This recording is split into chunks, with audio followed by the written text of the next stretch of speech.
ye agamba waliwo abavubuka batambula ne Pallaso abavubuka abo abamusokoddemu ssente ze era si musanyufu bbawa zali ono.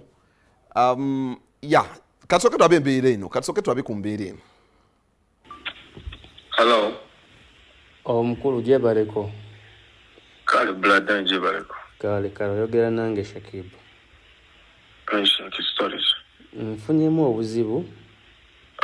Mbadde nina wendi nga n'ebintu byengula mu supermarket.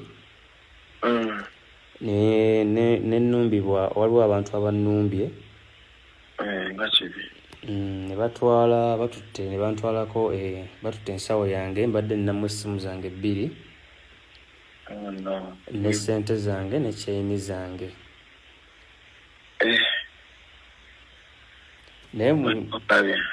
Naye kati mu bibadde bwe bigenze mu maaso w'ebityo waliwo omuntu abadde wabwera alabye omwana nzibye abbye ensawo yange yeebuzizabuziza nga nabye mpiikinga nga nkitadde ku kawunta n'agijjawo.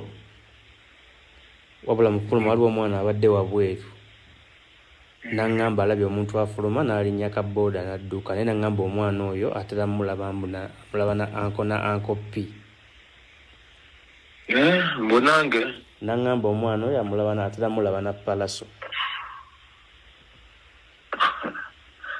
Boy abantu osimanyi boogera Shaki naye ekisooka bambi kibi nnyo naye nze personal kibi nti bambi bakubye naye nze personally simanyi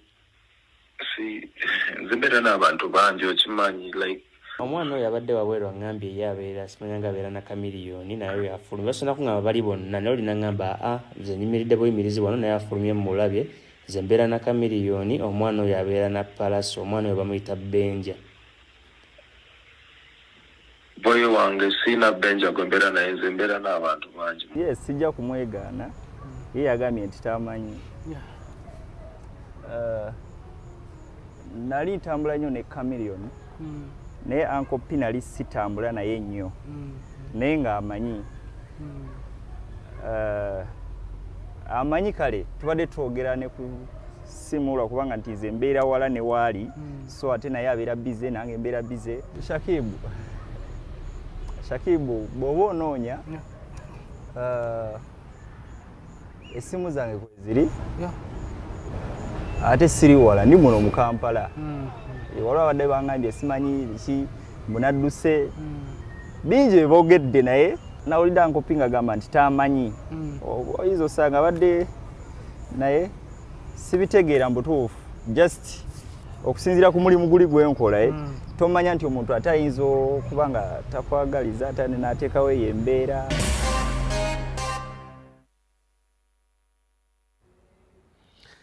Kale kwegamba y'omuvubuka eyabbye munne Uganda kinyuma.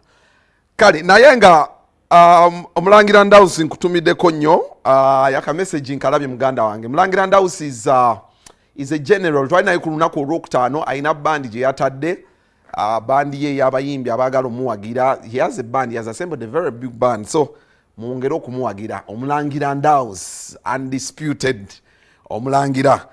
Kale embeera eyo, by the way, disclaimer, it is Shakib says abantu ba Pallaso yo Benja yajibye but tekitegeeza nti Pallaso is in for this banange. Nga bwagambye some of these celebrities move with so many people. Actually nabamu these guys to be friends and ne bibeerawo embeera bwetu but era kikakatako namwe basereebu the gang you work with sometimes ebonoonera erinnya mu screening abantu mbawulirako nga balinako akakyamu mubasemberere wala because bagamba mbulira gw'oyita naye nkuyite empisa zo. Sometimes bayinza okuleetera abantu okulowooza nti mubatumayo okubasokoola. So I think you screen those boys babattira amannya. The boys who waliwo omuvubuka eyakwatanga ebivvulu ayina ebifaananyi bingi nnyo n'omuyimbi omu every time yeekubya selfies n'oyo omuyimbi. So what happens is kati ne kimuwa authority okwepresentinga mu baclient nga manager. Nze ndi manager wa Pallaso tulaba ebifaananyi bino tulaba kino wano twabadde ku gundi kati kino kyaleero tukyekubiza leero n'engoye ziizo. tonneeraliikira. So at the end of the day ogenda okusesa nga client amuwadde ssente amubuukinze ajja performing ku Valentine bambi Pallaso aba ali eyo nga tabimanyi nako nesho tagimanyi nako kubanga waliwo. So you need to screen that. Kali ngenda kwetoloola mu small time.